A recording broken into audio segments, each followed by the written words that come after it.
কাঁচা চিংড়ি দিয়ে চিচিঙ্গার এই রেসিপিটা একবার বানিয়ে খেয়ে দেখুন। গরম ভাতের সাথে অপূর্ব লাগে খেতে। নমস্কার, আমি রিয়া। আমার চ্যানেলে নতুন একটি পর্বে আপনাদের সবাইকে অনেক অনেক ওয়েলকাম জানাই। আশা করি আপনারা সবাই খুব ভালো আছেন। প্রত্যেক দিনের মতো আজও নতুন একটি রেসিপি নিয়ে আপনাদের সামনে চলে এসেছি। আজকে শেয়ার করতে চলেছি দুর্দান্ত স্বাদের চিচিঙ্গার একটা রেসিপি, মানে কাঁচা চিংড়ি দিয়ে চিচিঙ্গার একটা রেসিপি নিয়ে আপনাদের সামনে চলে এসেছি। চলুন তাহলে বেশি দেরি না করে ঝটপট রেসিপিটি শুরু করা যাক। আশা করছি আজকের রেসিপি আপনাদের খুব ভালো লাগবে। এই রেসিপির জন্য তিনটে চিচিঙ্গাকে আমি উপরের পাতলা আবরণটা বটিতে হালকা করে কিন্তু আঁচড়ে ফেলে ওইভাবে সার্কেল বা গোল করে করে কেটে নিয়েছি। এরপর গ্যাসে আমি 3 চামচ মতো সর্ষের তেল গরম করে নিয়ে তার মধ্যে দুটো গোটা শুকনো লঙ্কা এবং সামান্য একটু সাদা জিরে বা গোটা জিরে ফোড়নে দিয়ে দিলাম। ফোড়নটা দিয়ে সুন্দর একটা গন্ধ বেরিয়ে আসা পর্যন্ত ফোড়নটাকে ভেজে নিলাম। নিয়ে তারপর এখানে আমি মিডিয়াম মাপের দুটো পেঁয়াজ কুচি এর মধ্যে দিয়ে দিলাম। পেঁয়াজটাকে একটু নরম করে ভেজে নেব, বেশি ভাজার প্রয়োজন নেই। বেশ একটু নরম বা সফট হয়ে আসবে ততক্ষণ পর্যন্ত ভেজে নেব। তার মাঝে আমি এর মধ্যে দিয়ে দিলাম হচ্ছে 3টে চেরা কাঁচা লঙ্কা। তবে ঝালটা আপনারা আপনাদের পছন্দ অনুযায়ী কিন্তু অ্যাড করবেন। খুব ঘন ঘন নাড়াচাড়া করে মিডিয়াম হিটে একদম গোল্ডেন ব্রাউন করে পেঁয়াজটাকে ভেজে নেব। পেঁয়াজটা যখন এইরকম ভাজা হয়ে যাবে সেই সময় এর মধ্যে দিয়ে দিলাম হচ্ছে চিচিঙ্গাটাকে। চিচিঙ্গাটা একদম পাতলা নয়, বেশ একটু মোটা রেখে কেটেছি। আর চিচিঙ্গাটা যেহেতু একদম কচি ছিল তাই কোনো দানা ফেলে দেওয়ার কিন্তু ব্যাপারটা ছিল না। তবে আপনারা যখন চিচিঙ্গাটা রান্না করবেন যদি দানাটা একটু মোটা হয়ে যায় ভেতর থেকে বাদ দিয়ে ফেলে দেবেন। এরপর চিচিঙ্গাটা দিয়ে আমি মিনিট খানেক মতো একটুখানি কষিয়ে নিলাম।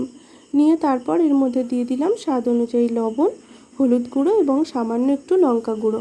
লঙ্কা গুঁড়োটা এখানে শুধু কালারের জন্য দিয়েছি, এতে রান্নার কালারটা কিন্তু দারুণ আসে, সেই জন্য এখানে লঙ্কা গুঁড়োটা দিয়েছি।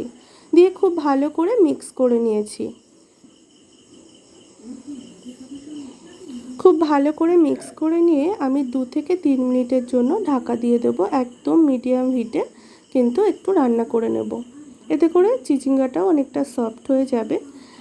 সেই জন্য আমি 2 থেকে 3 মিনিট ঢাকা দিয়ে রান্না করে নেওয়ার পর তারপর এর মধ্যে দিয়ে দিলাম দুটো মিডিয়াম মাপের টমেটো কুচি। আর টমেটোটা ঠিক এই সময় আপনারা অ্যাড করবেন।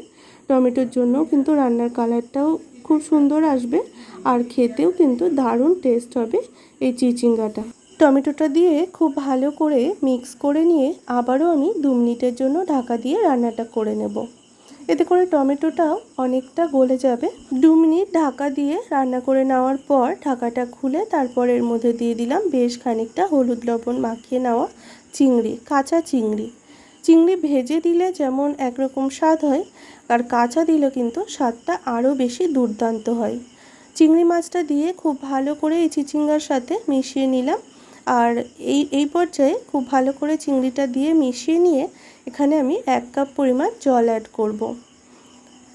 এই রান্নাটা কিন্তু একদম শুকনো শুকনো বা মাখা মাখা হয়ে থাকে, তাই জলের পরিমাণটা আপনারা সেই বুঝে দেবেন। যেহেতু চিংড়িটা কাঁচা তাই সিদ্ধ হতে একটু সময় লাগবে, আর সমস্ত সবজিটাও সিদ্ধ হতে একটু জলের প্রয়োজন আছে, তাই 1 কাপ মতো জল এখানে অ্যাড করলাম। দেখেই বুঝতে পারছেন ঠিক কতটা মতো জল অ্যাড করেছি। খুব ভালো করে নাড়াচাড়া করে আবারও আমি ঢাকা দিয়ে 2 থেকে 3 মিনিট মিডিয়াম হিটে রান্নাটি করে নেব। 2 থেকে 3 মিনিট পর ফিরে এলাম। 2 থেকে 3 মিনিট পর খুব ভালো করে আবারও নাড়াচাড়া করে নিয়ে দেখে নেব সবজিগুলো কেমন সিদ্ধ হয়েছে। খুব ভালো মতো কিন্তু সবজি এখানে সিদ্ধ হয়ে গেছে। এরপর এর মধ্যে অ্যাড করে দিলাম হচ্ছে সামান্য একটু চিনি। চিনির জন্য টেস্টটা খুব ভালো আসবে, সেই জন্য এখানে সামান্য একটু চিনি আমি অ্যাড করেছি। এর জন্য খেতে কিন্তু দারুণ টেস্টি হবে, দারুণ টেস্টি।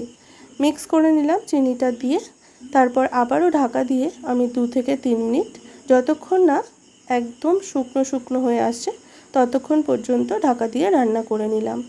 তারপর ঢাকাটা সরিয়ে এর মধ্যে বেশ খানিকটা ধনেপাতা কুচি অ্যাড করলাম। তবে ধনেপাতার ফ্লেভারটা পছন্দ না হলে এটাকে স্কিপ করে যাবেন। আমি এখানে খানিকটা অ্যাড করলাম, দিয়ে খুব ভালো করে মিশিয়ে নিয়ে তৈরি হয়ে যাবে আমাদের আজকের রেসিপি কাঁচা চিংড়ি দিয়ে চিচিঙ্গার। দারুণ টেস্টি একটা রেসিপি। গরম গরম ভাতে এই রকম একটি চিচিঙ্গার রেসিপি থাকলে আর কিছুই লাগে না। আপনারা একবার হলেও এইভাবে ট্রাই করে আমাকে জানাতে ভুলবেন না। আর কেমন লাগলো আজকের রেসিপি অবশ্যই জানাবেন। ভালো লাগলে লাইক কমেন্ট শেয়ার, এবং আমার চ্যানেলে নতুন বন্ধু হয়ে থাকলে চ্যানেলটিকে সাবস্ক্রাইব করার অনুরোধ রইল। সবাই ভালো থাকবেন, ধন্যবাদ।